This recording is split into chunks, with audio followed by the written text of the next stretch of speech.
My name is Delilah, and on my 29th birthday, my husband raised his champagne glass in front of everyone who mattered in his world and called me his most successful failure.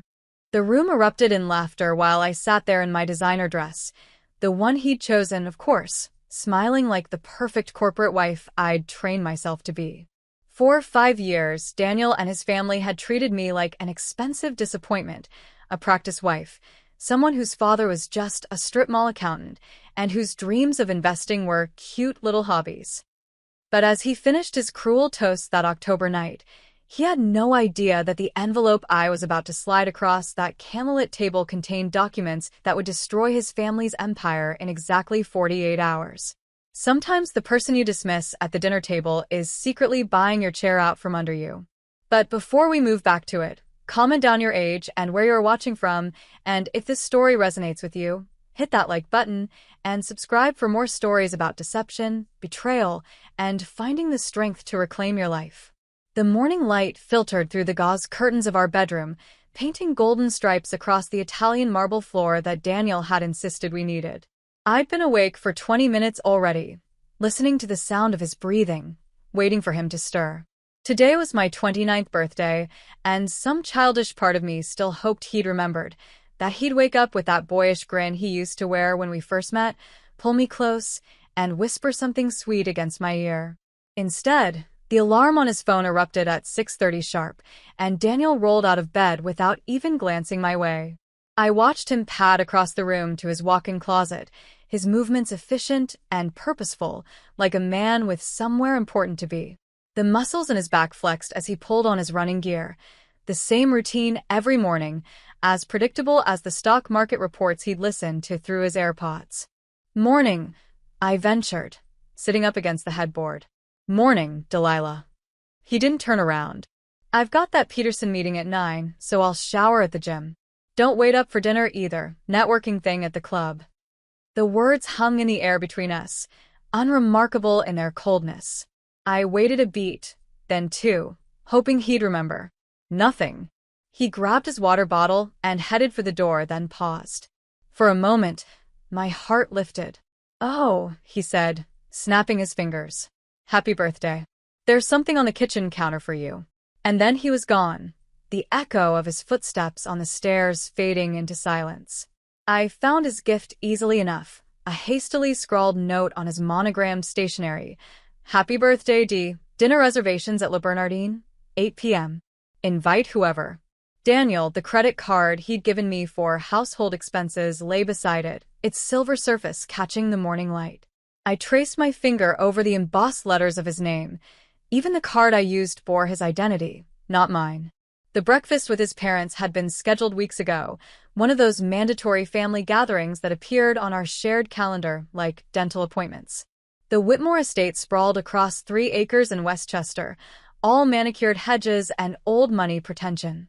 Daniel's mother, Catherine, greeted me at the door with her usual air kiss that never quite touched my cheek. "Delilah, darling," she said, her eyes doing that quick inventory they always did, scanning my outfit, my jewelry, my posture, tallying up my worth like items on a balance sheet. "That dress is interesting. Where did you find it?" "It's vintage Halston," I replied, smoothing the emerald silk. "From my mother's collection." "How sentimental." The word dripped with subtle disdain. Though I suppose when one doesn't have the means for current fashion, vintage can be quite practical.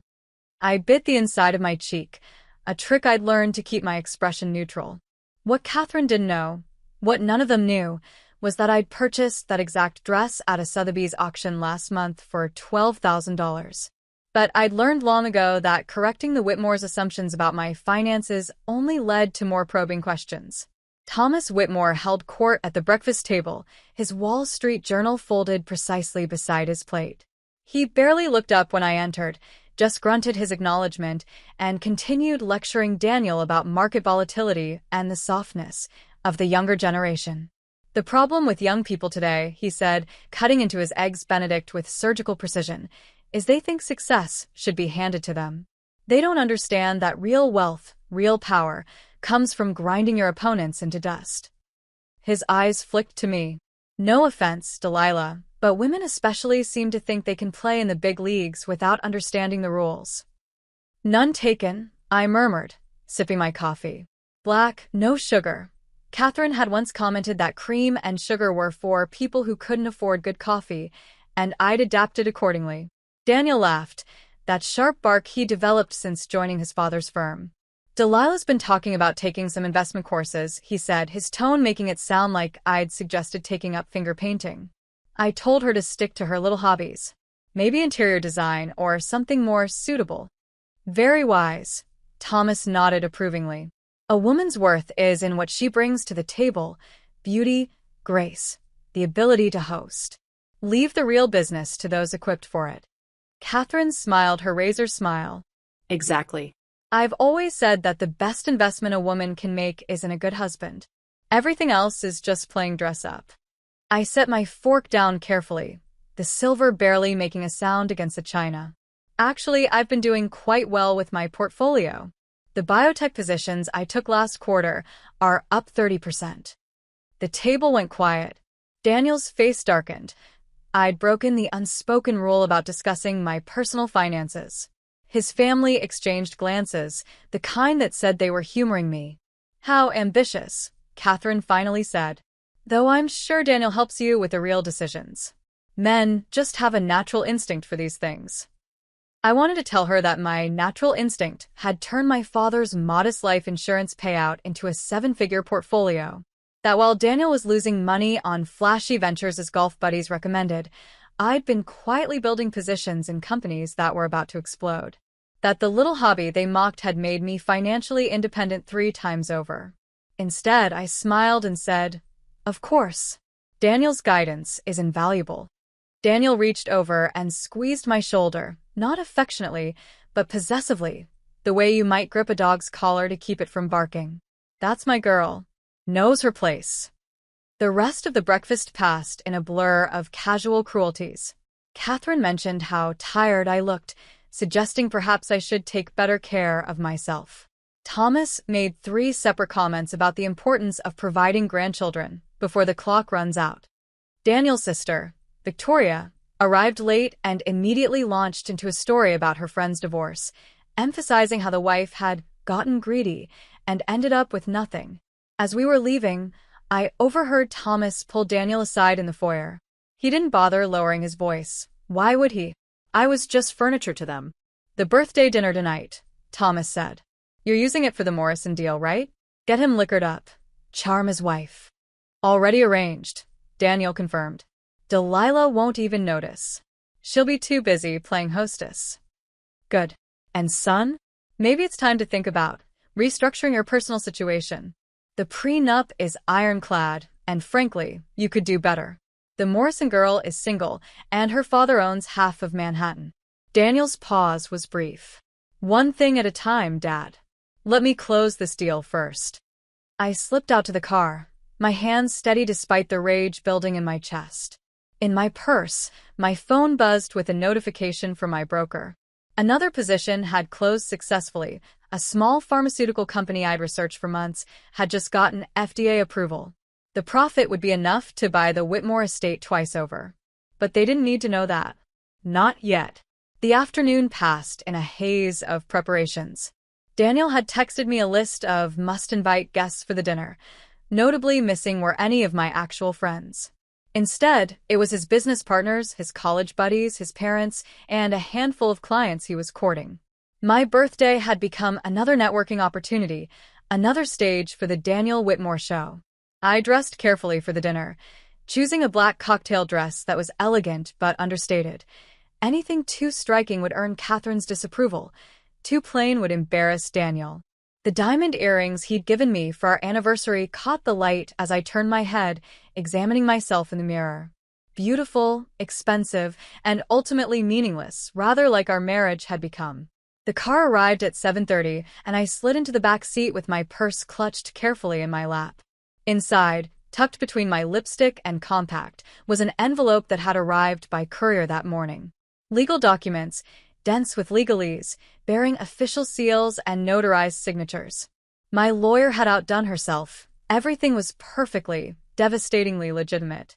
Le Bernardin was glowing with warm light when we arrived, its Michelin stars practically visible in the air of superiority that surrounded the place. Daniel was already there, holding court at a table for 20, his voice carrying across the dining room as he regaled his audience with some story about crushing a competitor.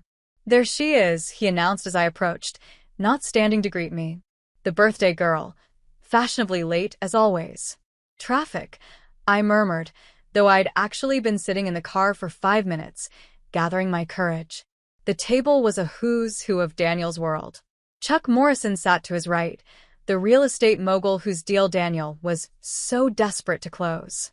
His wife, a nervous woman who laughed too loud at every joke, kept refilling her wine glass with shaking hands. Daniel's business partners, Marcus and James, were already 3 drinks in, their voices growing louder with each round. "Delilah," Marcus slurred slightly, raising his glass. "The silent partner in the Whitmore empire. Tell me, what's it like being married to this bastard?" "Educational," I replied, taking my seat. The only empty chair was at the far end of the table, as far from Daniel as possible. "Of course. She's learning her place," Daniel said, and the men laughed. "Took some training, but she's almost housebroken." More laughter. I smiled, the expression feeling like broken glass in my mouth. The dinner progressed with painful predictability.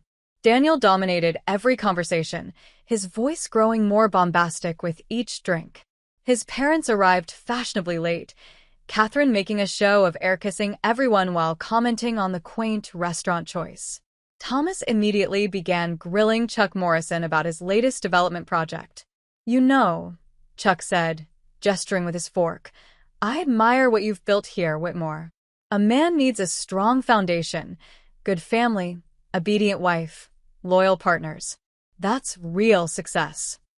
Here, James chimed in. "Though between us, I don't know how you managed to train this one." He pointed at me with his butter knife. "My wife read some feminist blog, and now she thinks she should have opinions about my portfolio." "The key," Daniel said, his eyes finding mine across the table, "is to remind them regularly who holds the power. Financial, social, even emotional. Keep them dependent, and they'll never leave." "Even if they wanted to," Thomas added with a dark chuckle. I excused myself to the restroom, needing a moment to breathe.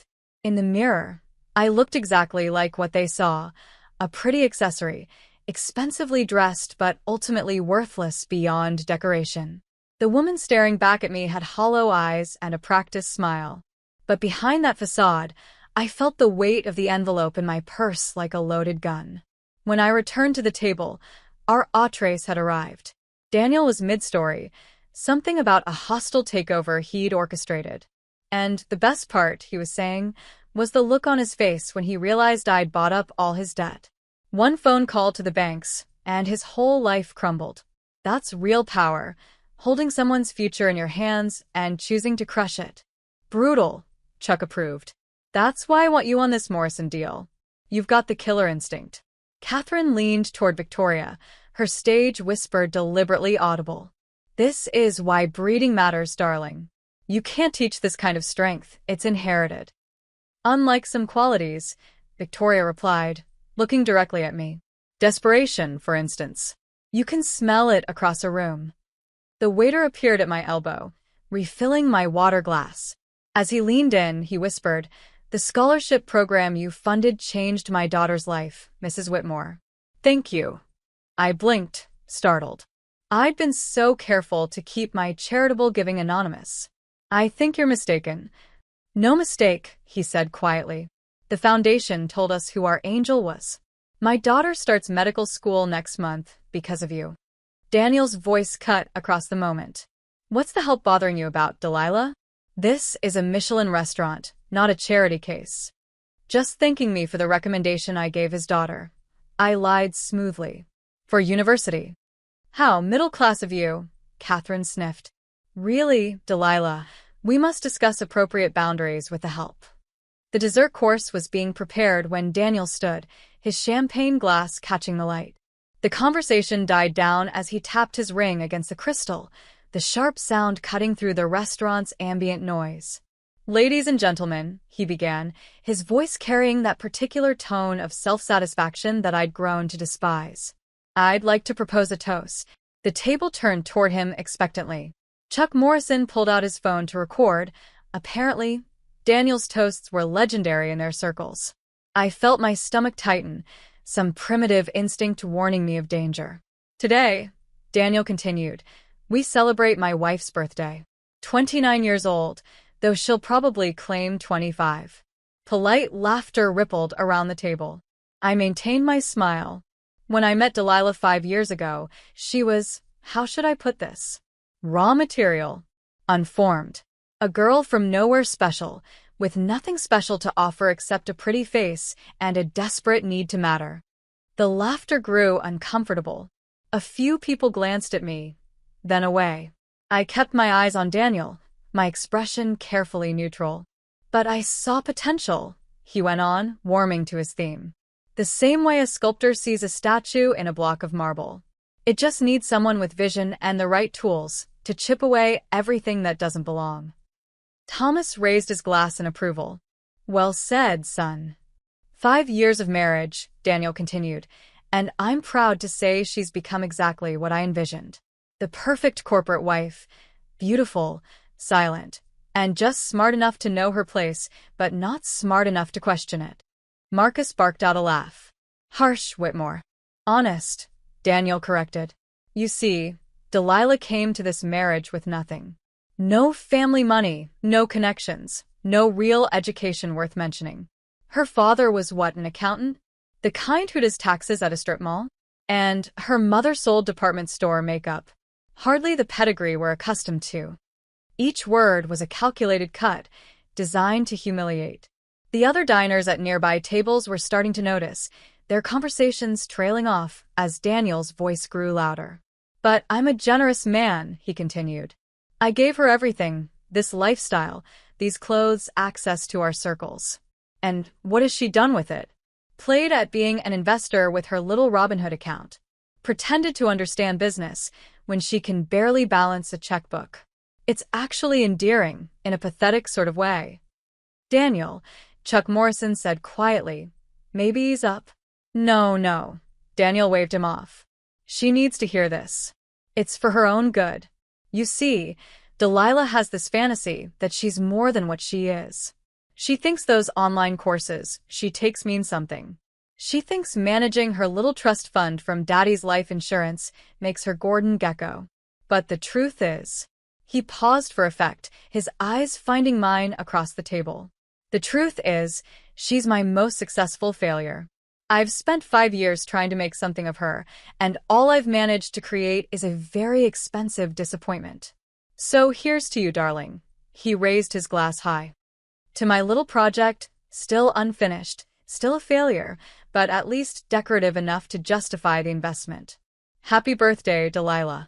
May this year bring you the self-awareness to finally understand what you really are, nothing without me." The silence that followed was deafening. Even his parents looked uncomfortable, though Catherine recovered quickly, raising her glass with a tight smile. One by one, the others followed suit, the clink of crystal against crystal sounding like breaking bones.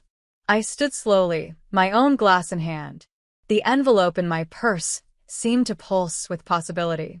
"That was quite a speech," I said, my voice steady and clear. "I have something for you too, Daniel. A birthday gift, you might say." I pulled the envelope from my purse and slid it across the table. It moved through the candlelight like a shark through water, coming to rest in front of him. "Open it when you're done laughing," I said. Daniel smirked, the expression I'd once found charming now revealing itself as cruel. "What's this? Divorce papers? How dramatic." He tossed the envelope aside without opening it, playing to his audience. "She threatens this every few months. Part of the show." His friends chuckled, the tension breaking slightly. James reached for the wine bottle. Women and their dramatics, right? I sat back down, cutting a small piece of my untouched dessert. The chocolate soufflé was perfect, rich and dark. I savored it while Daniel continued his performance, regaling the table with stories of my various failures. The time I'd suggested a different investment strategy that he'd ignored, the charity gala I'd organized that he'd taken credit for, the business connections I'd made that he'd claimed as his own. Remember when she thought she understood cryptocurrency? He laughed. Wanted to invest our money in Bitcoin when it was at 20,000. Thank God I stopped her. It crashed to 3,000 right after. She would have ruined us. I didn't mention that I'd bought it at 3,000 with my own money and sold at 60,000. Or that the profit from that trade alone could buy his parents' house. Catherine leaned forward, her voice carrying despite its low volume. You know, Delilah, we've been very patient with you. Very accommodating. But Daniel's future requires a certain type of partner. Someone who enhances his position, not drags it down. Someone with breeding, Victoria added. Real family history. Not someone who had to Google which fork to use at her first formal dinner. The memory flashed unbidden, my father teaching me about formal place settings when I was 7, using paper plates and plastic utensils in our tiny kitchen. The rich aren't better than us, Lila, he'd said. They just have more elaborate ways of being cruel. Thomas cleared his throat. What Catherine is trying to say is that we've been discussing the future. Daniel's future. And while you've been adequate as a starter wife, it's time to think about upgrades. The Morrison girl, Chuck offered helpfully, apparently unbothered by discussing my replacement in front of me. Harvard MBA, father owns half of Manhattan, and she's already expressed interest. She's also barren, I said conversationally, taking another bite of souffle. Botched abortion in college. Her father paid a fortune to keep it quiet, but medical records have a way of surfacing. The table went silent. Chuck's face went purple. How dare you? Oh, did I overstep? I asked innocently. I thought we were sharing intimate details about people's lives without their consent. My mistake. Daniel's face had gone from smug to furious. Apologize. Now. To whom? Chuck, for telling the truth? You for embarrassing you? Or myself, for sitting here for 2 hours while you all discussed me like I was furniture you were thinking of reupholstering? I stood again, this time pulling on my coat. The envelope contained some interesting reading, Daniel. Documents showing that I own 53% of your family's company through various holdings. Foreclosure notices for your parents' house. Did you know they're 4 months behind on their mortgage? And my personal favorite, the forensic accounting report showing how you've been embezzling from your own investors to maintain this lifestyle. You're lying, Thomas snarled. The beautiful thing about legal documents, I said, adjusting my purse strap, is that they don't lie. Unlike everyone at this table. I looked around at their faces, shocked, angry, disbelieving. These people who'd made me feel small for 5 years, who'd chipped away at my confidence with their 1,000 tiny cruelties, who'd tried to remake me in their image of acceptable inadequacy. Thank you all for coming to my birthday dinner, I said. It's been educational. Oh, and Daniel? That Bitcoin you stopped me from buying at 20,000? I bought it at 3,000 with the money my father left me, the strip mall accountant. Sold most at 60,000.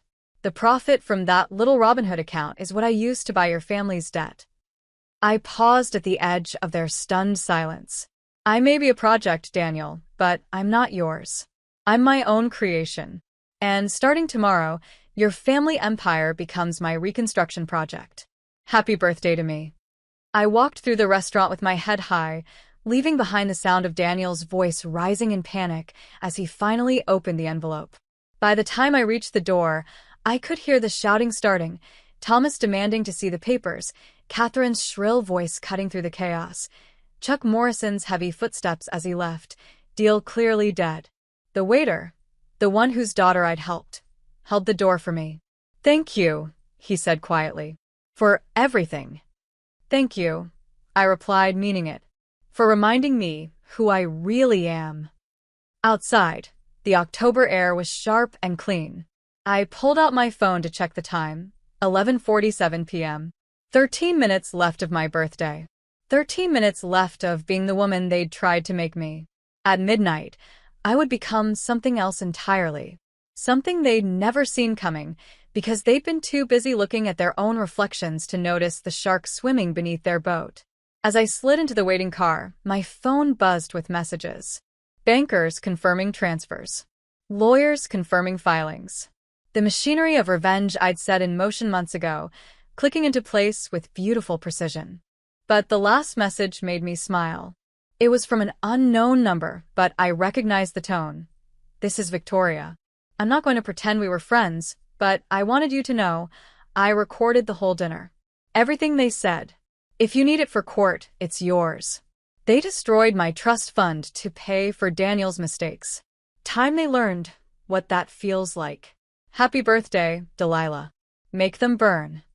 I leaned back in the leather seat as the car pulled away from the curb. Behind me, through the restaurant's windows, I could see the chaos continuing. Daniel now standing, waving the papers, his face red with rage. His perfect world, crumbling like the souffle I'd left unfinished. "Where to, Mrs. Whitmore?" the driver asked. I smiled at the name.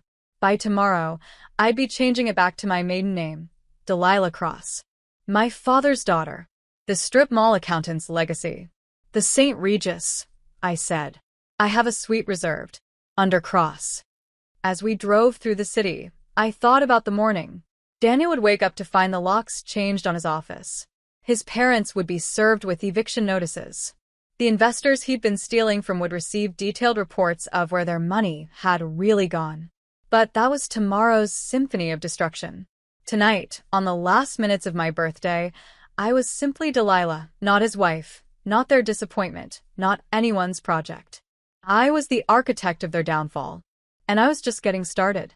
6 months earlier, the law offices of Hartley, Brennan and Associates occupied the 43rd floor of a Manhattan high-rise that Daniel would never visit. Too modest, he would say. Not enough prestige. Which made it perfect for my purposes. Margaret Hartley, senior partner and my secret legal counsel, spread the documents across her mahogany desk like a general planning a siege. She was 73, brilliant, and had built her career destroying men who underestimated her. Exactly the kind of woman Catherine Whitmore would despise. "Your husband's family has been hemorrhaging money for 3 years, she said, adjusting her reading glasses. "They've hidden it well, but the pattern is clear. Bad investments, over-leveraged positions, and your father-in-law has been gambling on margin calls that never paid off." I studied the financial reports, my father's training singing in my blood. He taught me to read numbers like music, to see the story they told beneath their stark black lines. The house. Refinanced twice. They're using a balloon payment structure that comes due in 6 months, October, specifically. If they can't pay the full amount, the bank can foreclose immediately. And if someone were to buy that debt? Margaret's smile was sharp as a blade. Then that someone would effectively own the Whitmore estate. Hypothetically speaking, of course. I traced my finger along the mortgage documents. $3.7 million. Daniel spent more than that on his watch collection, but for his parents, it was everything. Their fortress, their proof of superiority. "Do it," I said. Through shell companies. Nothing that traces back to me. Already prepared. She slid another folder across. Cascade Holdings, incorporated in Delaware. Sovereign Trust, based in Nevada. River Mountain Capital, registered in Wyoming. All legitimate, all invisible, all controlled by you through proxies I trust with my life. Over the following months, I became a ghost in the machine of the Whitmore empire. Every public filing, every SEC document, every stockholder report, I absorbed them all. Daniel thought I was taking online yoga classes when I logged into my laptop each morning. In reality, I was attending virtual board meetings for my shell companies, approving purchases of Whitmore Industries stock from disgruntled relatives and small investors. The family's cousin, Edwin, was the first to sell. He'd been cut out of the will after a disagreement with Thomas about business ethics. Apparently, even he had limits the Whitmores had crossed. We met at a coffee shop in Brooklyn, far from the family's usual haunts. "They destroyed my father," he told me, sliding his shares certificates across the table. "Pushed him out of the company he helped build. He died of a heart attack 6 months later." "I'm sorry," I said, meaning it. "Don't be sorry. Be ruthless. That's the only language they understand." He paused, studying me. You're not what they think you are you? No, I admitted. I'm much worse. He laughed, the sound bitter but appreciative. Good. They deserve what's coming. Daniel's Aunt Louise was next. She'd been forced to sell her shares to cover her son's medical bills that Thomas could have easily helped with but chose not to. Family helps family, he'd told her, but only when they've proven worthy. He said my son's illness was weakness. She told me over tea in her modest apartment. Said it was natural selection. By August, I controlled 38% of Whitmore Industries through various holdings. The board didn't know. The shares were spread across so many entities that no alarm bells rang. I was a school of piranha, each fish too small to notice until they converged. The forensic accountant came through Victoria, of all people. She'd approached me after one of Catherine's excruciating garden parties, pulling me aside behind the pool house. I know we're not friends, she'd said without preamble. But I also know you're not stupid. And I think you should know what my brother is doing. She'd handed me a flash drive. A friend of mine works at the company. She noticed discrepancies. Daniel's been moving money through shell accounts, billing fake vendors. The amounts match exactly what my parents pulled from my trust fund to cover his losses. He's stealing from everyone, investors, the company, even family. Why tell me? Victoria's laugh was bitter. Because they made me complicit. Had me sign papers I didn't understand when I was 21, made me a board member in name only. If this comes out, I go down too. Unless someone with clean hands exposes it first. I finished. Exactly.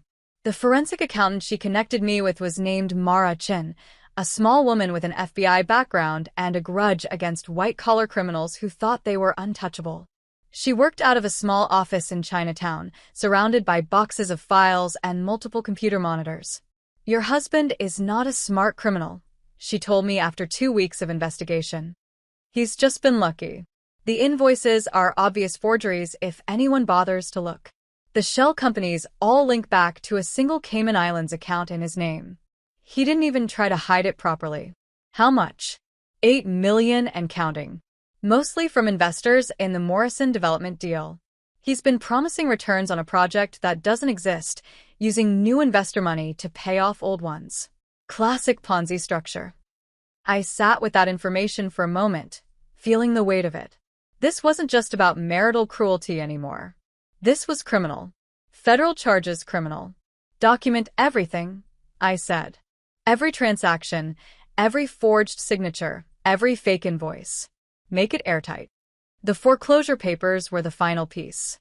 Margaret had been tracking the Whitmore estate mortgage carefully, waiting for the perfect moment. In September, with 30 days until the balloon payment was due, the bank was getting nervous. Thomas had missed 2 preliminary payments, too proud to admit he couldn't cover them. The bank wants out, Margaret informed me.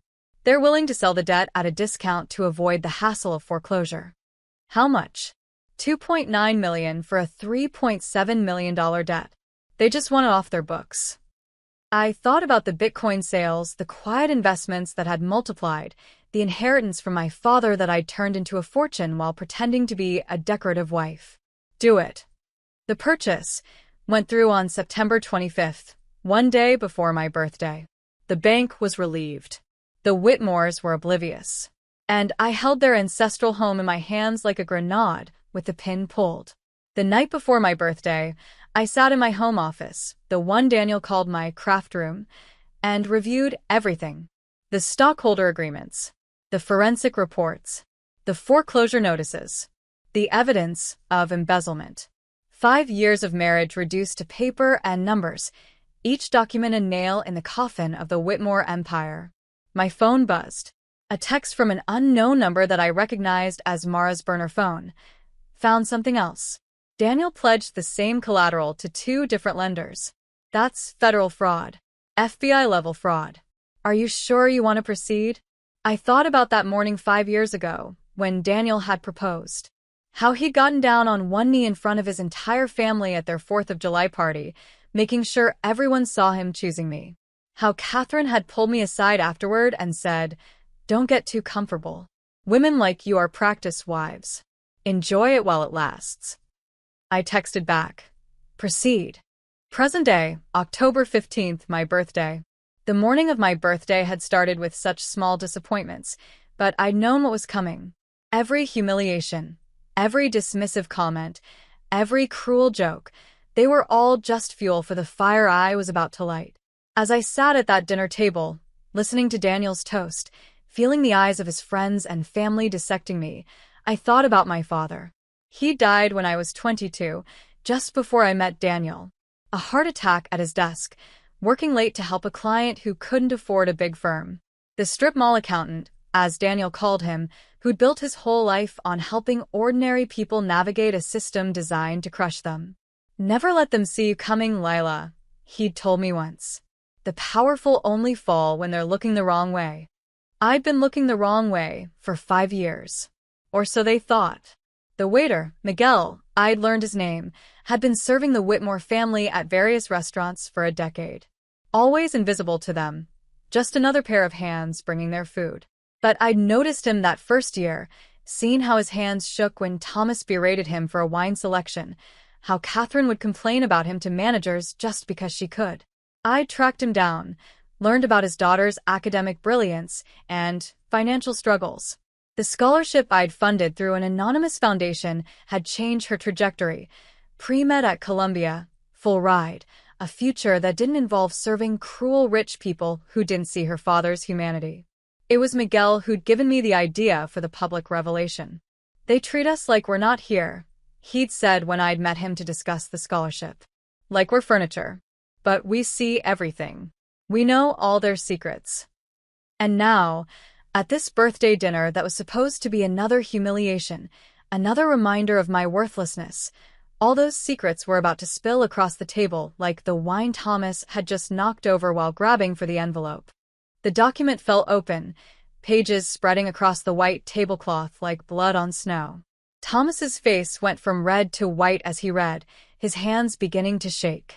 "This is fake," he said, but his voice lacked conviction. This has to be fake." "The letterhead is from our bank," Catherine said, pulling another page toward her. Her face crumbled as she read. "Thomas, this says we have 48 hours to pay the full balloon payment or face immediate foreclosure." "Which you can't do," I said calmly, still seated, still composed. "Because you liquidated everything to cover Daniel's losses from the Harriman deal. You know, the one where he promised a 30% return in 6 months? The investors are still waiting."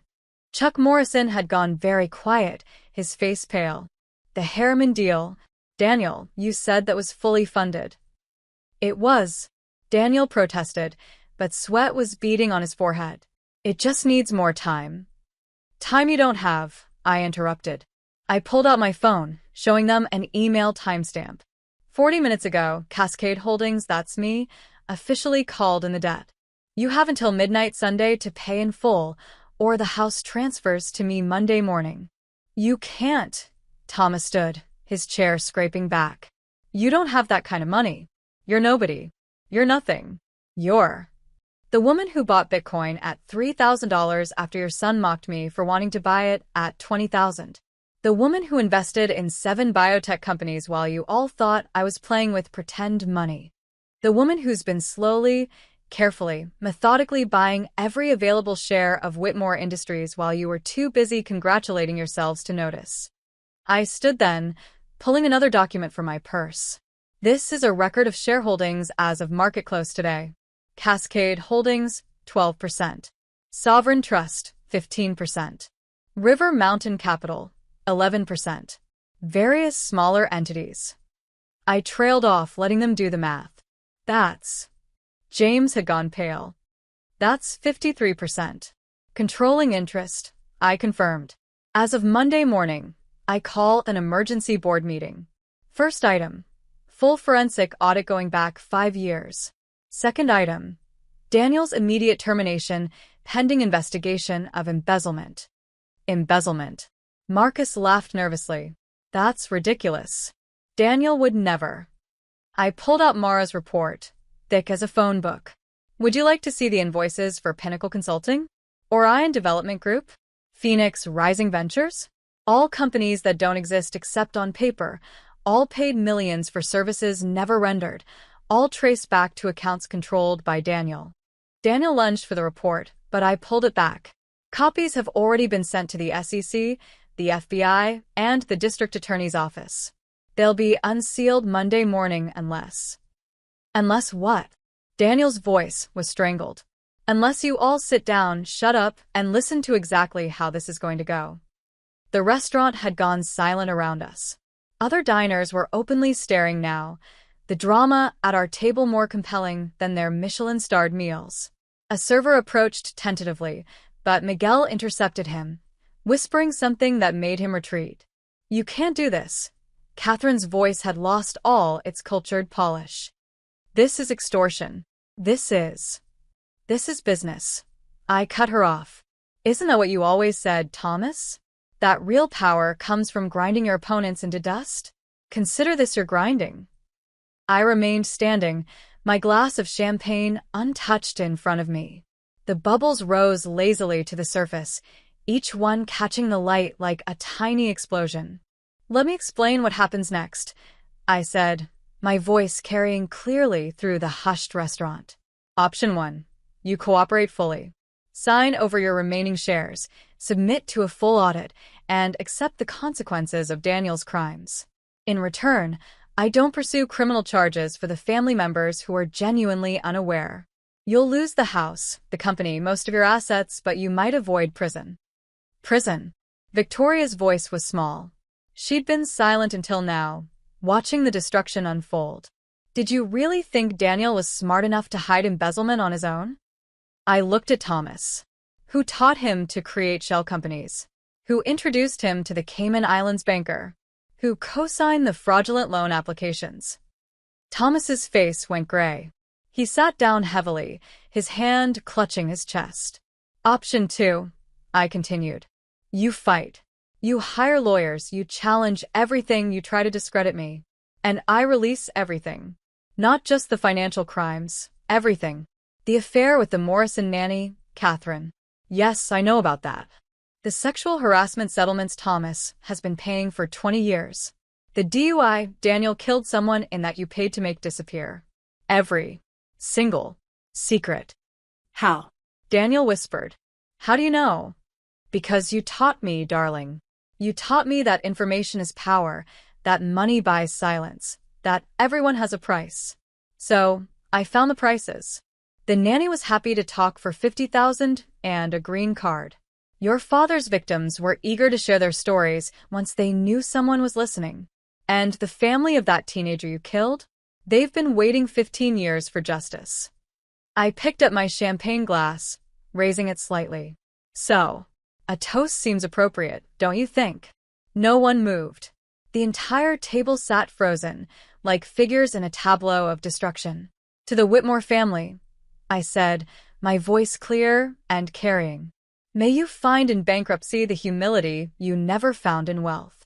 May you discover in powerlessness the empathy you never showed to the powerless.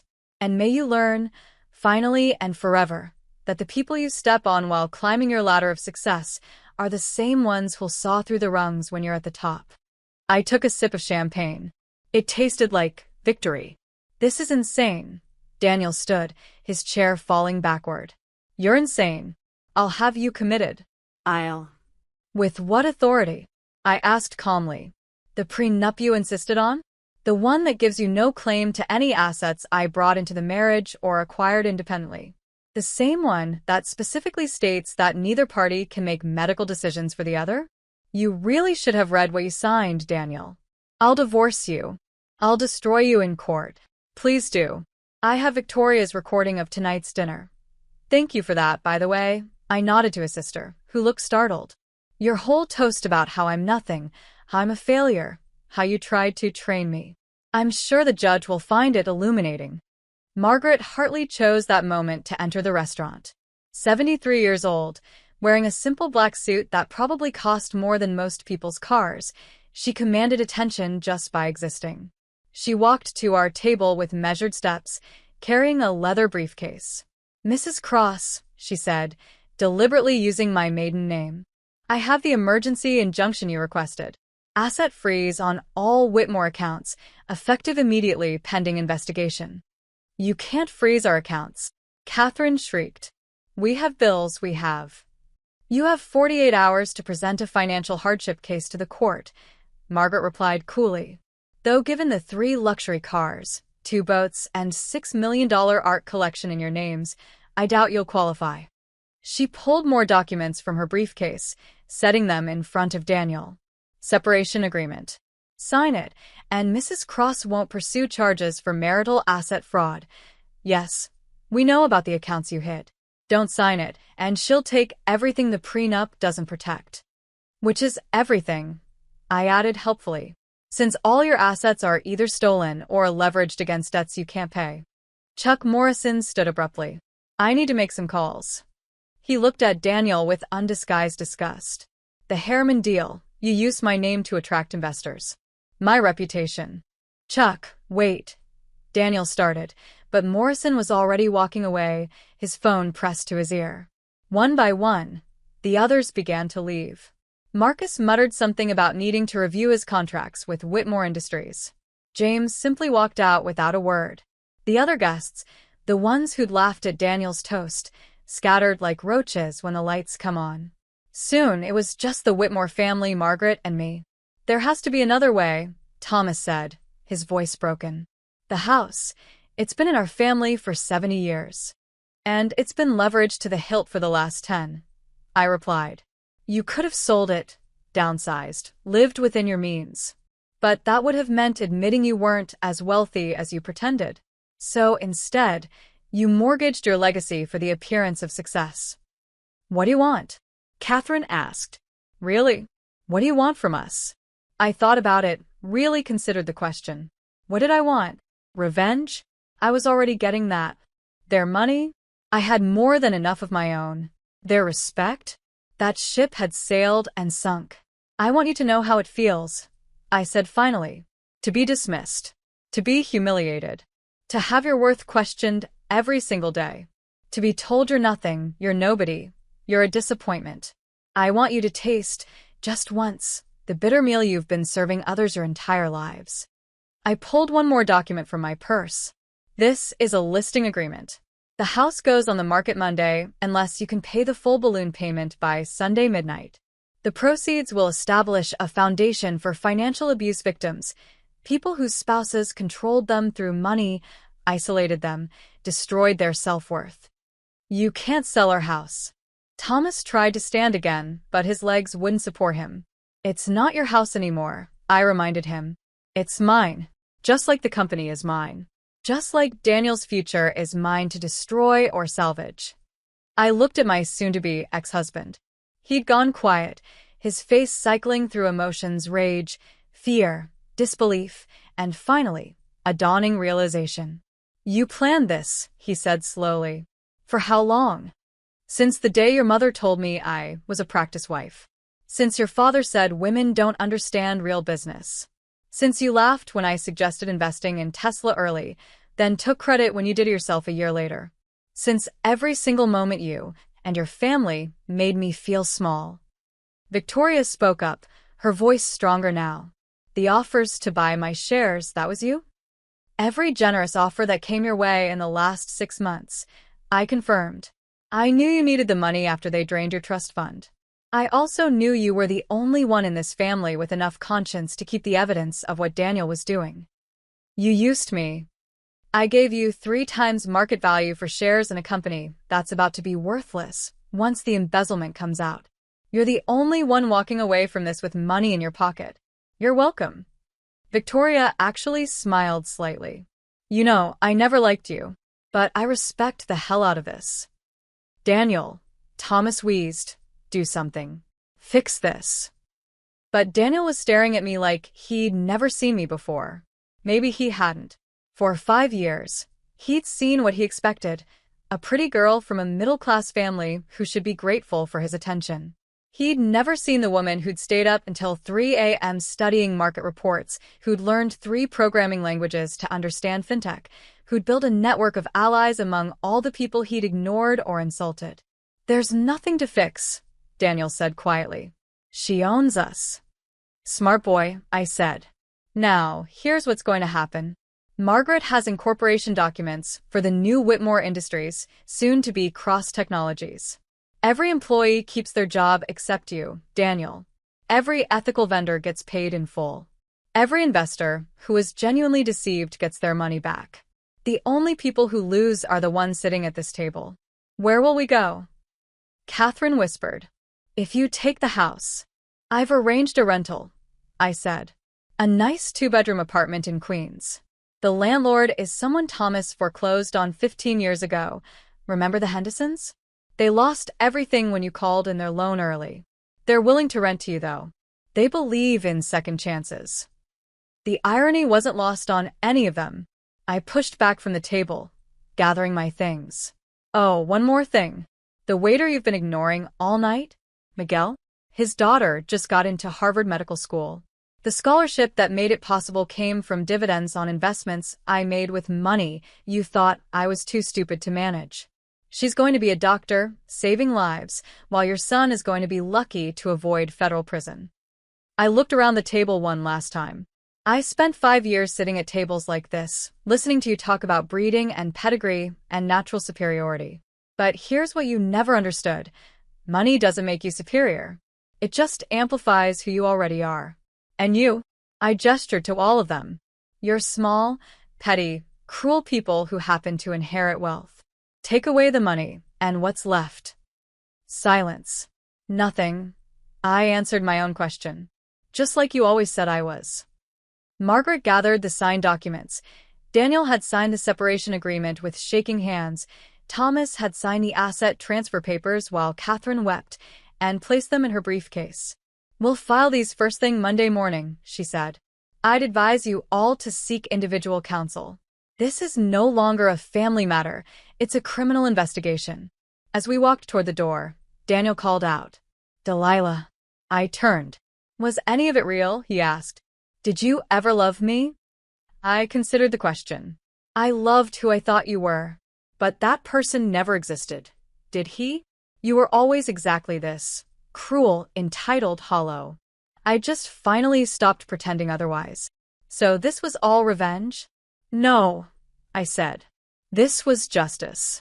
Revenge would have been destroying you just for the satisfaction of it. This is about making sure you never do to another woman what you did to me. This is about protecting every employee you would have cheated, every investor you would have defrauded, every person you would have stepped on to climb a little higher. I took one last look at them. The mighty Whitmores, reduced to shock and tears and shattered dignity. Happy birthday to me, I said, and walked out into the New York night. Outside, Miguel was waiting by a town car. Your ride, Mrs. Cross. Thank you, Miguel. For everything. Thank you for seeing us, he replied. The invisible ones. My daughter wants to meet you. To thank you herself. I'd like that, I said, meaning it. But not as some benefactor. Just as someone who believes brilliant young women deserve chances, regardless of where they come from. As the car pulled away, I looked back at the restaurant one more time. Through the window, I could see them still sitting there, Daniel with his head in his hands, Thomas clutching his chest, Catherine weeping into a napkin that cost more than most people's daily wages. Victoria stood and walked out, catching my eye through the car window. She raised her hand slightly, not quite a wave. More an acknowledgement.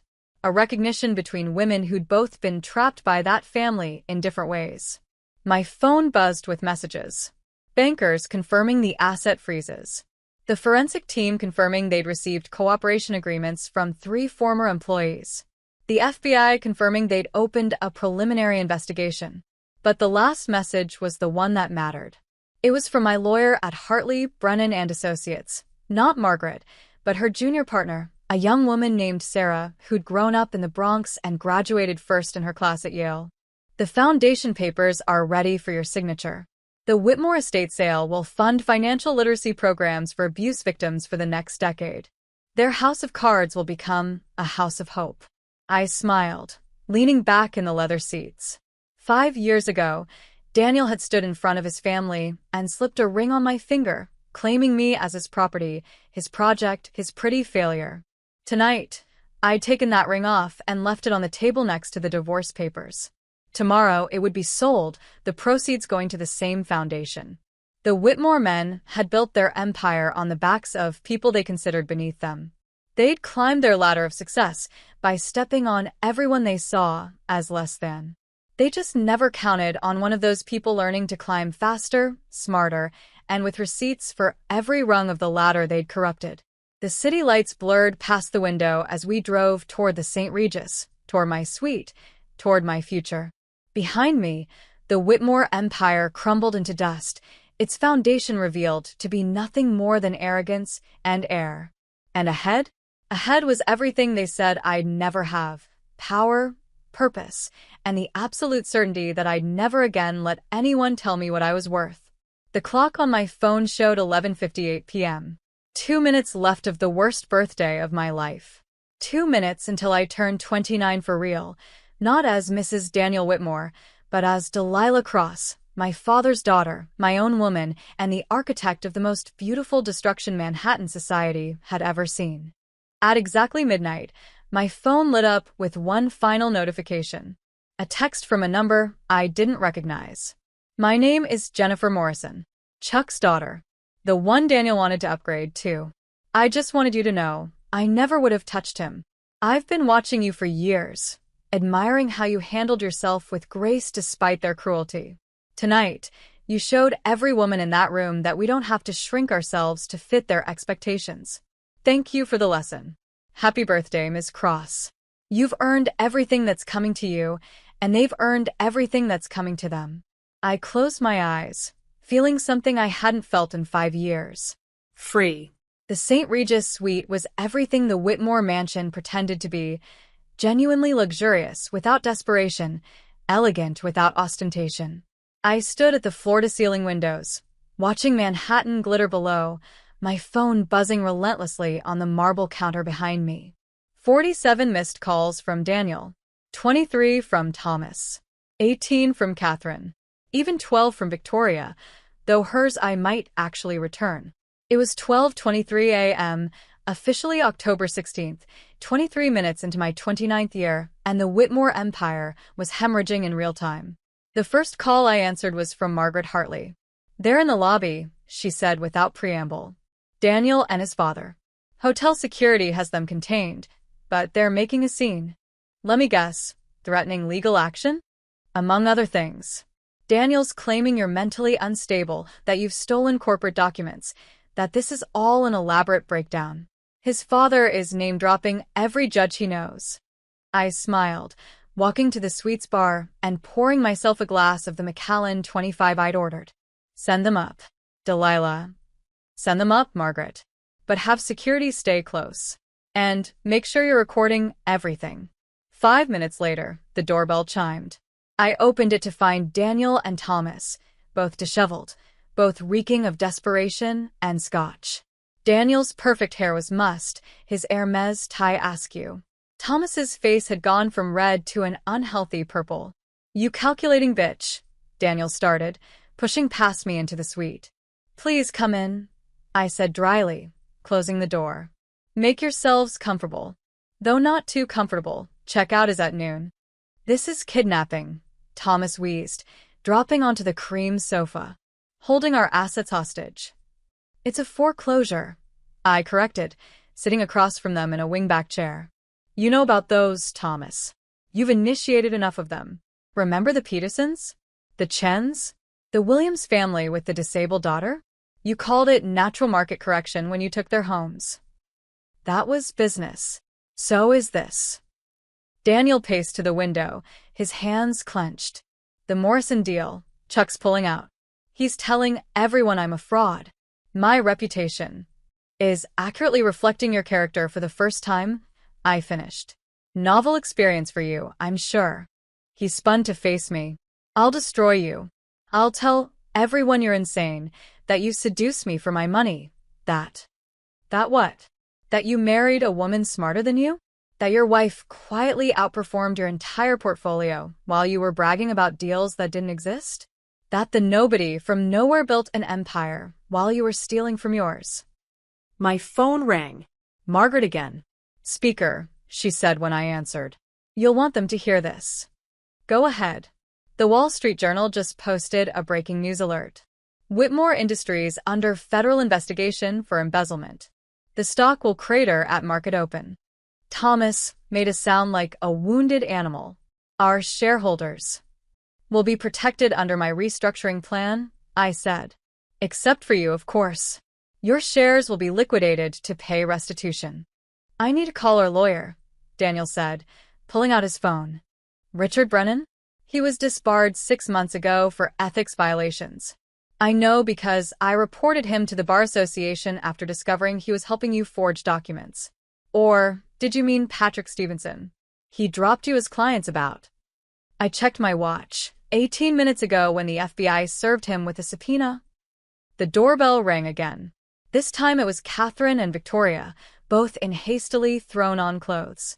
Catherine's face was streaked with mascara, her usual perfect composure shattered. The house, she gasped. There are notices posted on the door. Foreclosure notices. The neighbors can see them. Yes, that's typically how foreclosure notices work, I said. Public shame is part of the process. You should know, you've inflicted it on enough people. Victoria moved to the bar, pouring herself a drink without asking. The Twitter posts have started. Someone leaked Daniel's toast from dinner. The video is everywhere.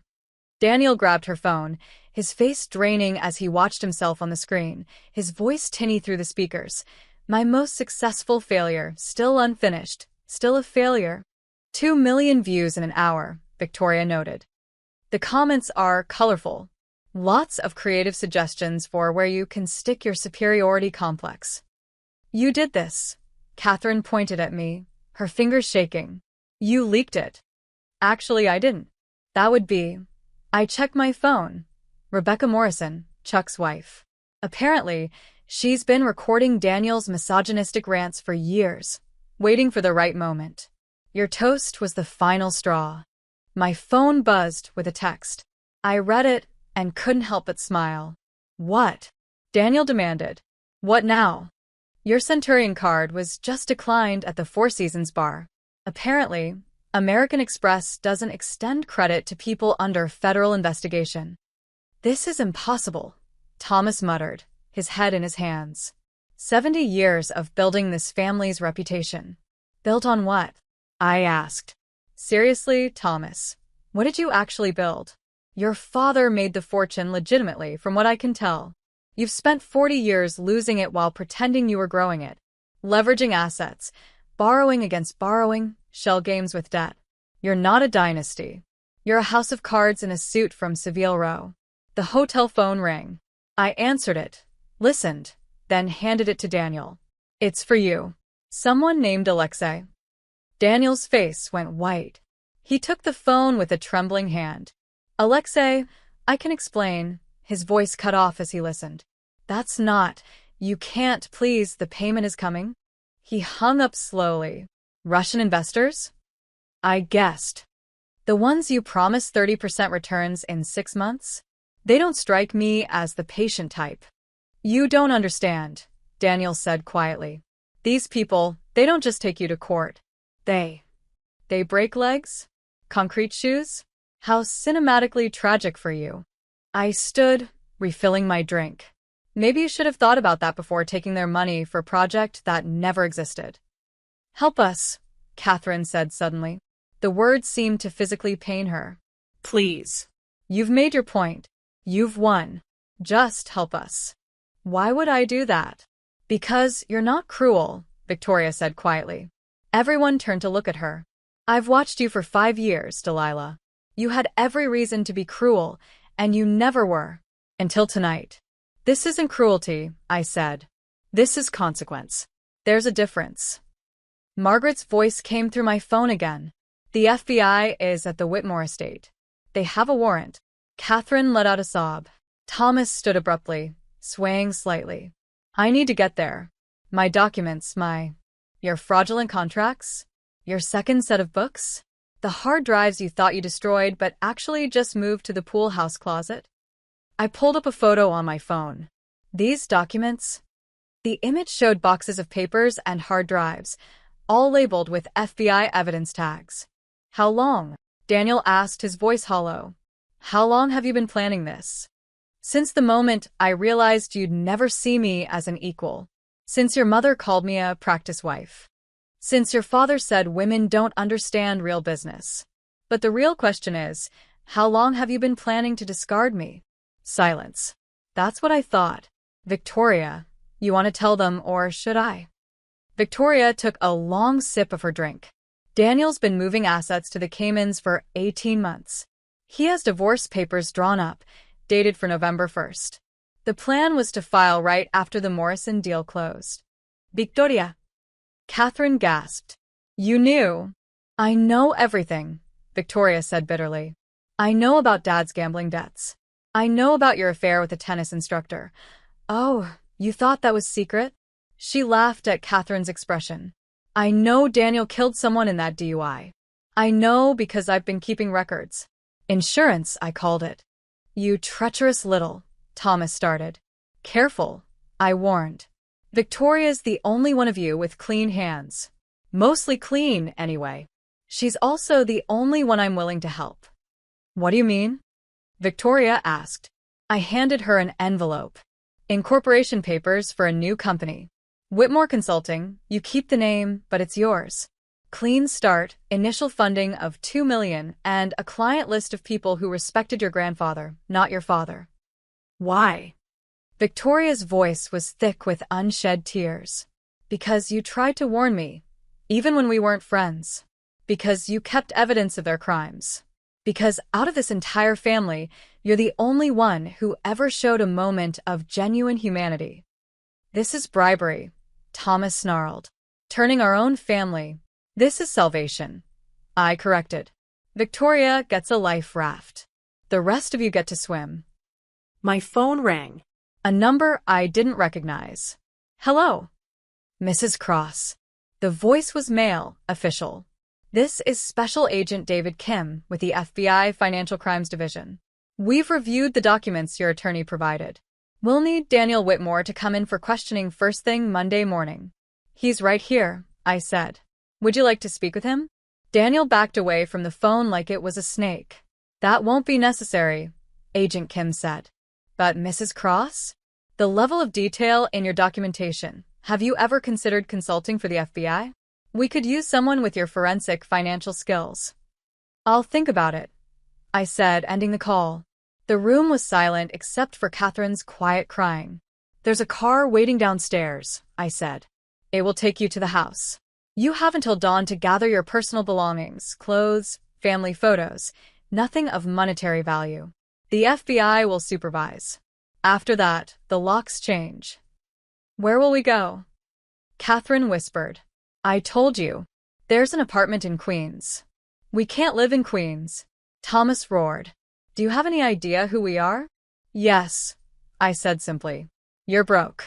You're under federal investigation. You're about to lose everything you've ever valued. You're exactly what you always feared being: ordinary, unremarkable, forgettable. Daniel stood, moving toward me with something dark in his eyes. I could hurt you. Right here. Right now. You could try, I agreed. But Margaret has been recording this entire conversation. Security is right outside. And frankly, Daniel, we both know you're only brave when you're sure you'll win. You're not sure anymore, are you? He stopped, his hands clenching and unclenching. Besides, I continued, you need me cooperative. The FBI will offer you a deal. Testify against your father, plead guilty to lesser charges, maybe serve 3 to 5 instead of 20. But that deal disappears if you're charged with assault. Or if I decide to share the recording from your office. What recording? I pulled up an audio file on my phone. Daniel's voice filled the room. The Henderson deal? We'll lowball them, then when they can't make the payment, we foreclose. Easy money. The old man's got cancer. He won't last long enough to fight it. That's illegal recording. Actually, it's not. New York is a one-party consent state, and your secretary Miranda was very willing to wear a wire after you fired her for refusing your advances. She's also testifying Monday, by the way. Thomas had gone gray. How many people did you turn? I didn't turn anyone, Thomas. I just gave them an opportunity to tell the truth about you. It turns out, when you treat people like disposable assets, they're eager to dispose of you in return. By 6 a.m., the news cycle had begun in earnest. I watched from my suite as the sun painted Manhattan gold, my laptop open to multiple news sites, all running variations of the same story. Whitmore dynasty crumbles. Federal investigation launched into prominent New York family. Viral video. Finance heirs' cruel birthday toast backfires spectacularly. David versus Goliath. How one woman brought down Wall Street's most notorious family. The New York Post, never one for subtlety, ran with, "Toasty billionaire's bitter birthday rant costs him everything." My phone rang. Margaret. They're fighting back, she said. Daniels hired Cromwell and Associates. They're expensive, aggressive, and completely amoral. They're already spinning this as a vindictive wife's breakdown. Let them try. Delilah, I need to warn you. Cromwell plays dirty. They'll dig into everything, your past, your family, anything they can use to discredit you. My father was an honest accountant who died at his desk helping people. My mother sold makeup at Bloomingdale's until arthritis forced her to retire. I went to public school, put myself through college, and earned everything I have. What exactly are they going to find? They'll manufacture something if they have to. Then we'd better make sure the truth is louder than their lies. By 8 a.m., the smear campaign had begun. A gossip blog ran a story claiming I'd been in a psychiatric facility, complete with fabricated medical records. Another suggested I'd been having an affair with Margaret, playing into every sexist stereotype they could find. A third claimed I was actually broke, and this was all an elaborate con. I called in my own cavalry. Sarah Martinez, the journalist who'd won a Pulitzer for exposing corporate fraud, answered on the first ring. "Miss Cross? I've been hoping you'd call. The Whitmore story is everywhere, but I have a feeling there's more to it. How would you like exclusive access to 20 years of financial records showing systematic fraud, tax evasion, and worse?" I'm listening. One condition, you verify everything. No unnamed sources, no speculation. Just facts. Done. When can we meet? My attorney's office. 1 hour. The meeting with Sarah was illuminating. She'd already done her homework, pulling public records that painted a damning picture of the Whitmore's business practices. They've foreclosed on 43 properties in the last decade, she said, spreading documents across Margaret's conference table. But here's the interesting part. 31 of those foreclosures were on properties they'd sold with predatory loans. They were setting people up to fail. Mara Chun, who joined us, added her findings. It gets worse. They were bundling these bad loans and selling them to pension funds as secure investments. Teachers, firefighters, municipal workers, all losing retirement savings so the Whitmores could maintain their lifestyle. "The FBI will want this," Margaret said. "The FBI already has it," I replied. "I sent it to Agent Kim this morning." Sarah's eyes gleamed. "This is Pulitzer material. But Ms. Cross, they're going to come after you hard. The Cromwell firm, they've already got PIs digging into your background. Let them dig. They'll find a woman who worked 3 jobs to pay for college, who studied until her eyes burned, who invested every spare penny instead of spending it on designer handbags. If that's the worst they can find, I'll wear it as a badge of honor." My phone buzzed. "Victoria, you need to see the news," she said without preamble. The local NBC affiliate was running breaking news. Daniel, standing outside the Whitmore estate, addressing cameras. He'd cleaned himself up, worn his most sympathetic suit, even managed to produce what looked like tears. "My wife is clearly experiencing a mental health crisis," he was saying. "I'm deeply concerned for her welfare. These accusations, these forged documents, it's all part of her delusion. I'm asking for privacy as we get her the help she desperately needs." "That bastard," Sarah muttered. But I smiled. He just made a crucial mistake. "What mistake?" Margaret asked. "He went on record claiming the documents are forged. That's demonstrably false, and he knows it. He just committed perjury on live television." I called Agent Kim. "Did you see the news?" "We did. We've just upgraded his status from person of interest to primary suspect. Claims of forged evidence in an active federal investigation. Your husband isn't very smart, is he? Ex-husband, soon. And no, he's not. He's just been surrounded by people who told him he was. By noon, the counter-narrative was building. Sarah's first article had gone live. The systematic destruction, how the Whitmore empire was built on predatory lending. The response was immediate. Dozens of families came forward with their own stories of being destroyed by Whitmore Industries. The Hendersons, whose medical debt had been exploited. The Nguyen's, whose restaurant had been seized over a technicality. The Williams family, who'd lost their home while their daughter was undergoing chemotherapy. Each story added weight to the truth. The Whitmores weren't victims. They were predators. But the real bombshell came at 2 p.m. Mara called, her voice tight with excitement. Delilah, I found something. Something big. Bigger than embezzlement? Murder. The word hung in the air like a guillotine blade. The DUI victim, she continued. Jason Rodriguez, 17 years old. The official report says he died on impact. But I found the original medical examiner's report, the one before it was amended. He lived for 3 hours. If they'd called an ambulance instead of their lawyer, he might have survived. The Me was pressured to change the report. By Thomas Whitmore. I have emails, Delilah. Thomas Whitmore directly ordering the cover-up of a teenage boy's death. Send everything to Agent Kim and Sarah. And make copies, lots of copies. The story broke at 3 p.m. By 3:30, there were protesters outside the Whitmore estate. By 4 p.m., the FBI had arrested Thomas on charges of obstruction of justice, conspiracy, and accessory to manslaughter after the fact. I watched from my hotel suite as they led him away in handcuffs, his purple face now gray with shock. Catherine stood in the doorway of their soon-to-be foreclosed mansion, looking like a ghost of her former self. Daniel's press conference had backfired spectacularly. Instead of a sympathetic victim, the public saw him as a gaslighting abuser trying to weaponize mental health stigma against his wife. #Believe Delilah started trending. Women shared their own stories of financial abuse, of husbands who'd controlled them through money, of families who'd treated them like property. Victoria called again. They're destroying each other. Dad's lawyer is saying Daniel acted alone. Daniel's saying Dad orchestrated everything. Mom's claiming she knew nothing, but there are checks with her signature all over the fraudulent deals. The family that prays together, betrays together. That's cold, Delilah. That's karma, Victoria. That evening, Margaret convened a war council. Sarah Martinez, Mara Chun, Agent Kim via video call, and surprisingly, Chuck Morrison. I owe you an apology, Chuck said without preamble. I was part of that toxic culture. I laughed at things I shouldn't have.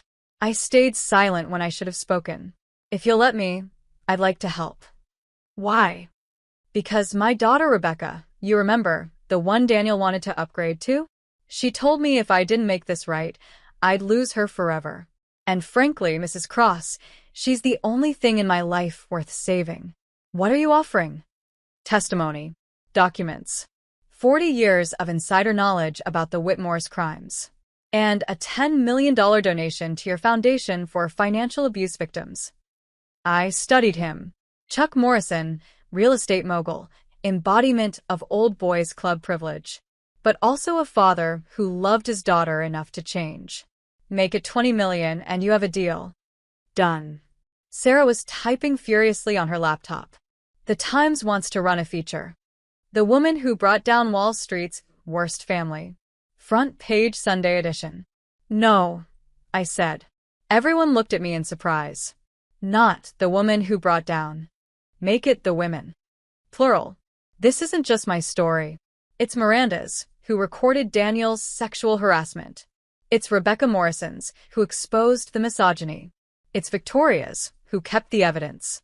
It's every woman who's been told she's too emotional to handle money, too stupid to understand business, too worthless to matter.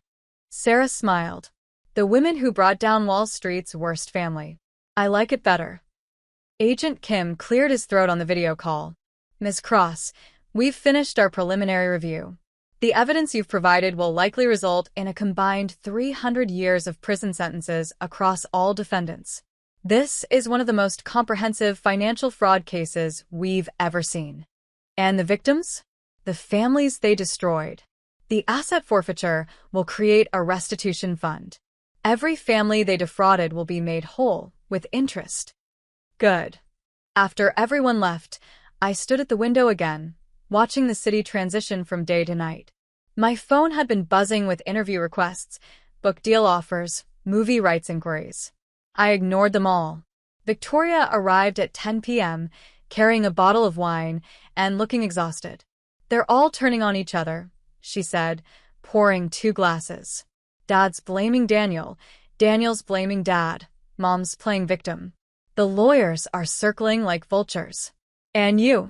I'm free, she said simply. For the first time in my life, I'm free. The company you offered me, I accept. But I want to run it differently. Ethically. Maybe even.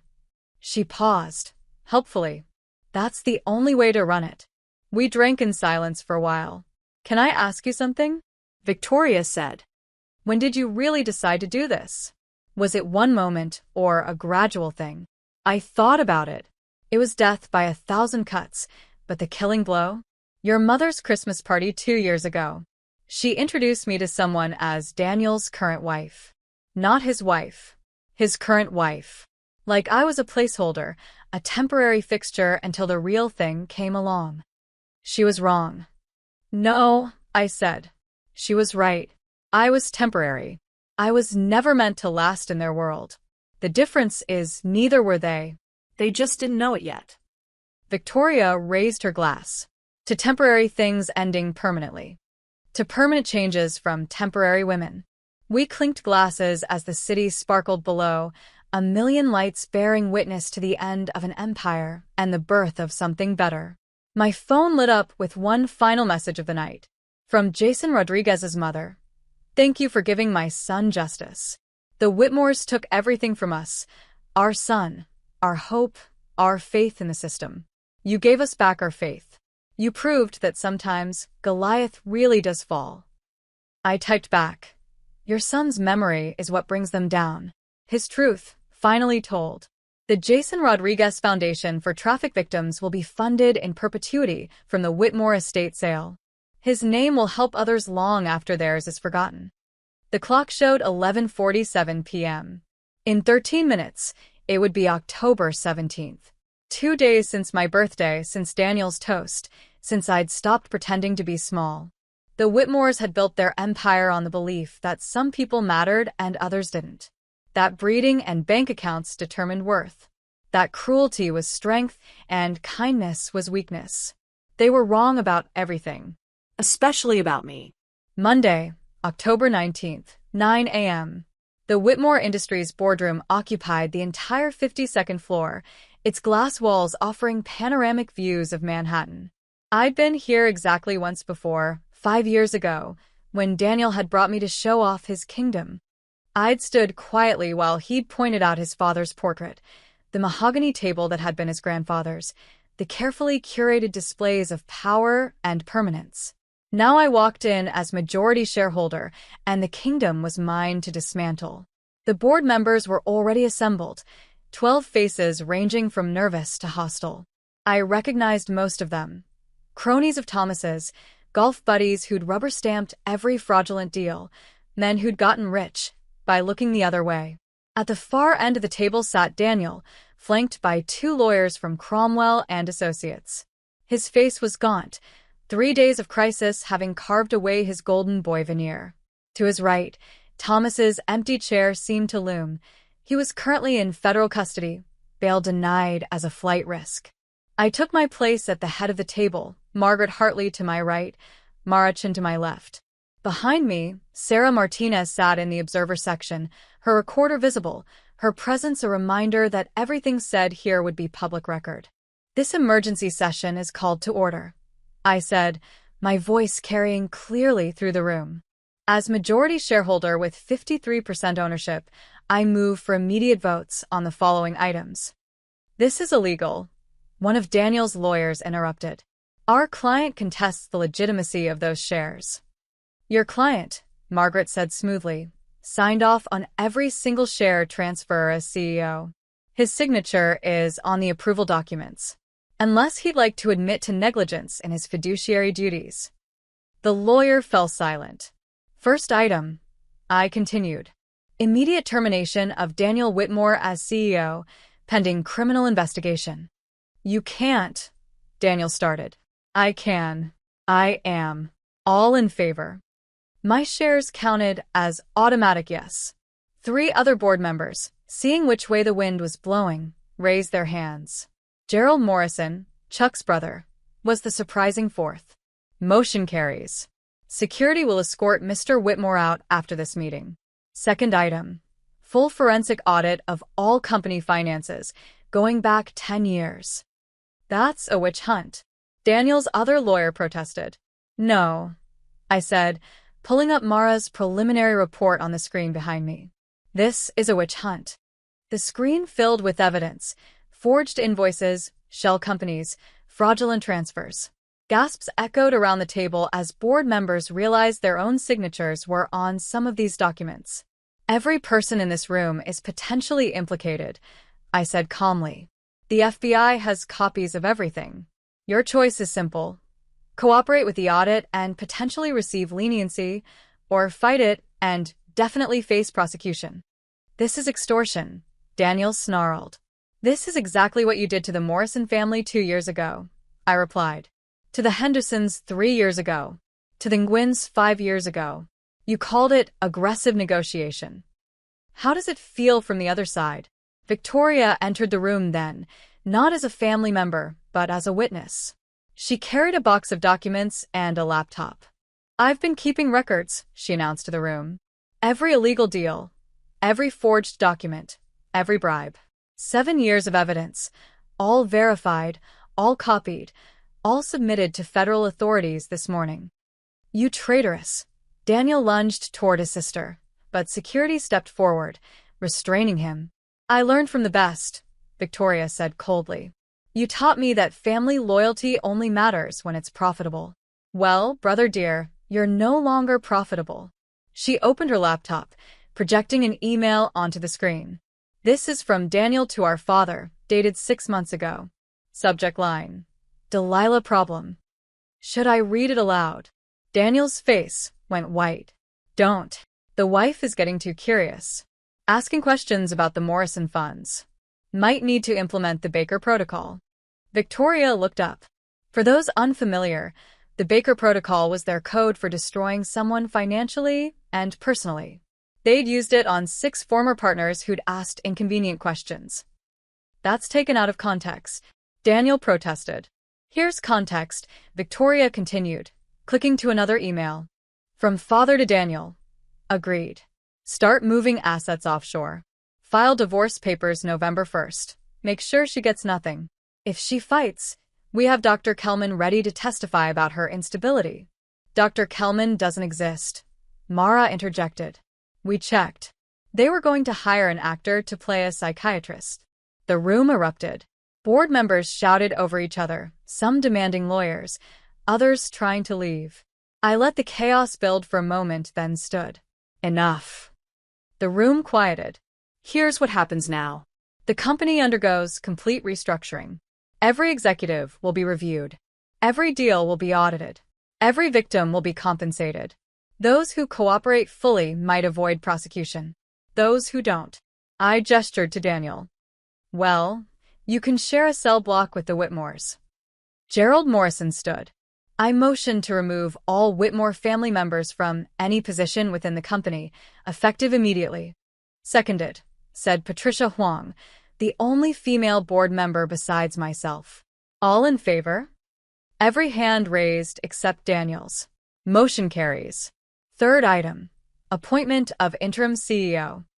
I nominate Delilah Cross, Patricia said. Seconded, Gerald added. She's not qualified, Daniel shouted. She's never run a company. She's just a woman who turned $50,000 into $50 million through strategic investments. Patricia interrupted. A woman who uncovered years of fraud your Harvard MBA missed? A woman who's already presented a restructuring plan that will save 800 jobs your incompetence threatened? That kind of unqualified. The vote was unanimous, minus Daniel's useless objection. Final item of old business, I said. There's someone who wants to address the board. The door opened, and Maria Rodriguez entered. Jason's mother. 5 feet tall, gray-haired, wearing her best dress. The room went silent. 17 years ago, she said, her voice steady despite tears on her cheeks, my son was killed by a drunk driver. That driver was Daniel Whitmore. Instead of calling an ambulance, the Whitmore family called their lawyer.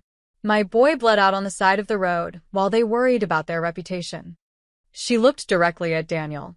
You were 19. Jason was 17. You got to grow up, get married, run a company. Jason got a grave. Daniel couldn't meet her eyes. I'm not here for pity, Maria continued. I'm here to tell you that your company, built on blood and lies, is being given a second chance my son never got. Ms. Cross has promised that Whitmore Industries will become something better, that it will help families instead of destroying them. I'm here to hold you all accountable to that promise.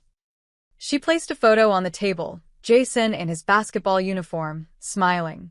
This is who you killed to protect a drunk boy's future. Look at him. All of you look at him. They did. Even Daniel finally looked.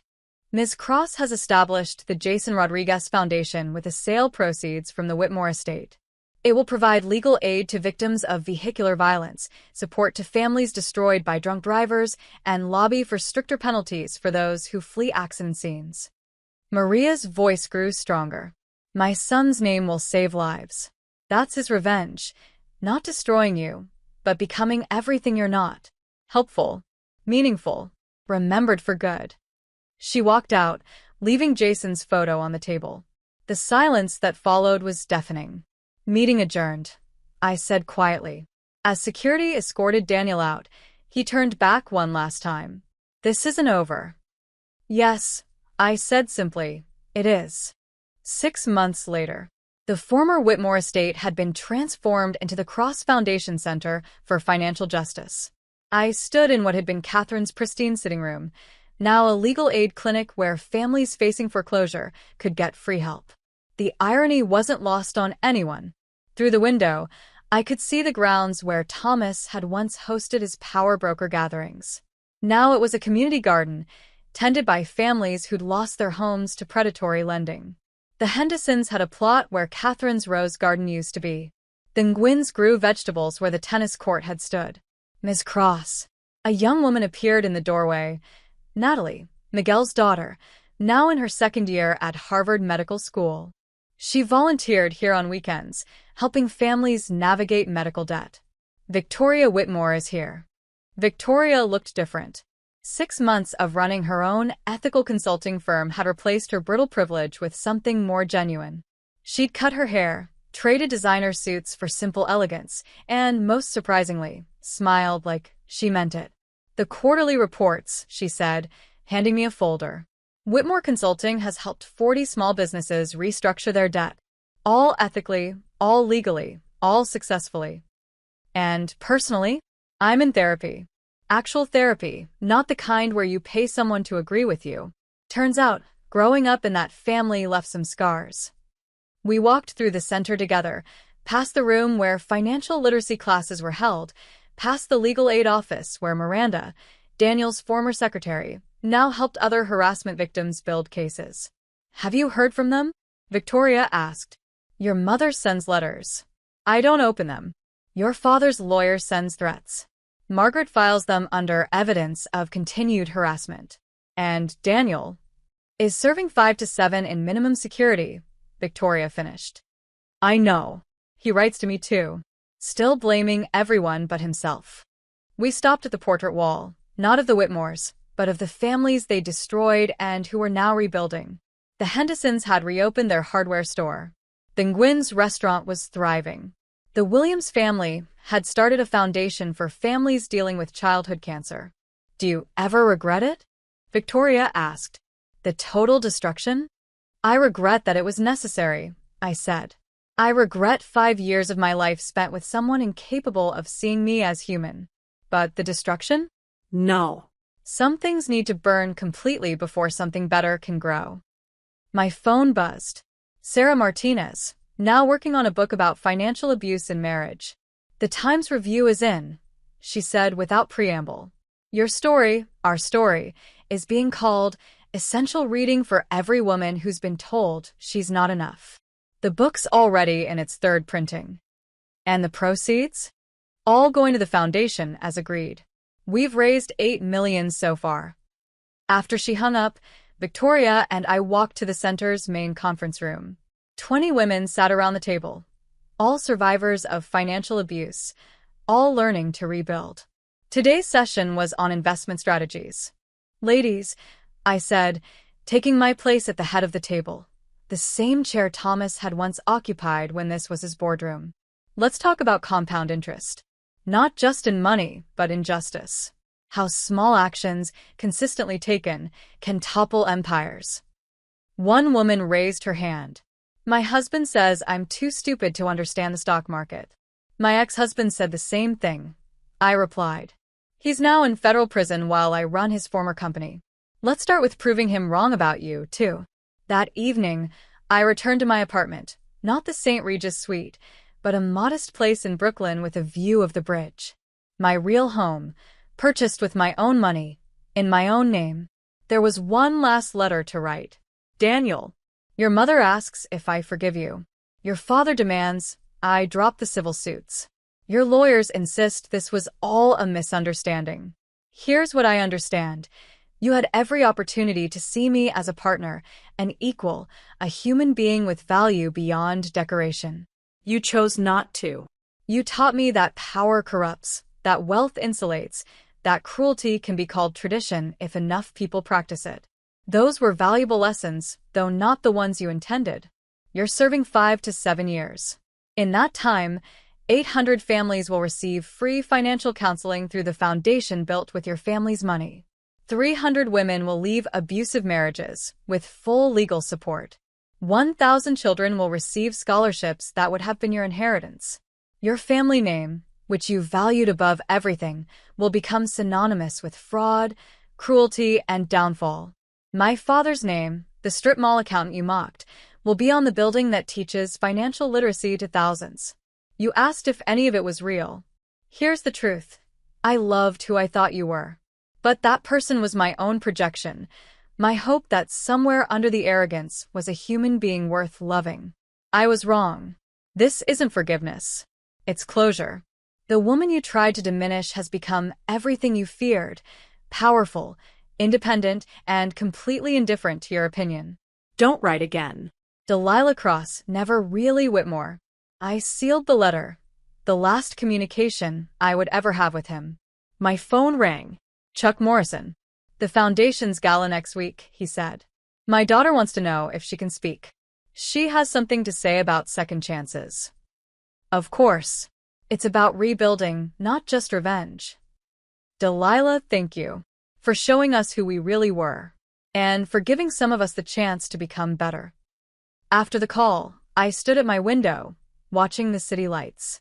Somewhere out there, Thomas was in federal prison, learning that his name meant nothing to fellow inmates. Catherine was in that queen's apartment, learning to live without servants for the first time in her life. Daniel was in a cell, maybe finally understanding that degrading others doesn't elevate yourself.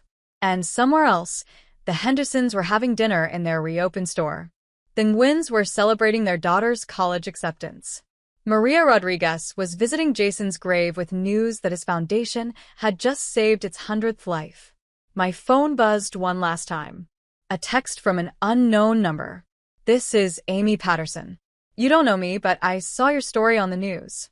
My husband controls all our money, tells me I'm too stupid to understand it, treats me like property. I'm scared to leave. Can you help? I typed back. Yes. You're not stupid. You're not property. And you're not alone. The Cross Foundation will help with everything, legal, financial, emotional. The first step is the hardest. You just took it. As I hit send, I thought about that birthday dinner. Daniel raising his glass, calling me his most successful failure. The room laughing.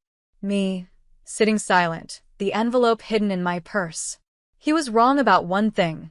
I wasn't his failure or his success. I was my own creation. My father's daughter. My mother's strength. My own architect. And I had built something from the ashes of what they'd burned. Not just justice, but hope. Not just revenge, but renewal. The clock showed 11:47 p.m., exactly 1 year since that birthday toast. I poured myself a glass of wine.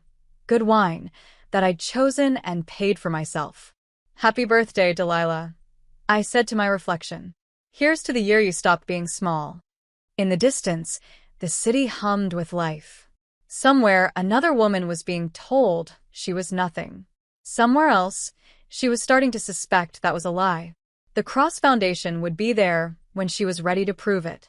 The Whitmores had built an empire on the belief that some people mattered more than others. That empire was gone now, replaced by something built on a different belief, that everyone matters, that kindness is strength, that the smallest voice can topple the tallest tower if it speaks the truth. They'd given me a toast to failure. I'd given them a reckoning. And from the ashes of their empire, 1,000 phoenixes would rise. If someone you loved told the whole world you were nothing, would you prove them wrong quietly or make sure everyone heard the truth? Drop your thoughts below, and don't forget to subscribe for more stories about the price of underestimating the person sitting right across from you.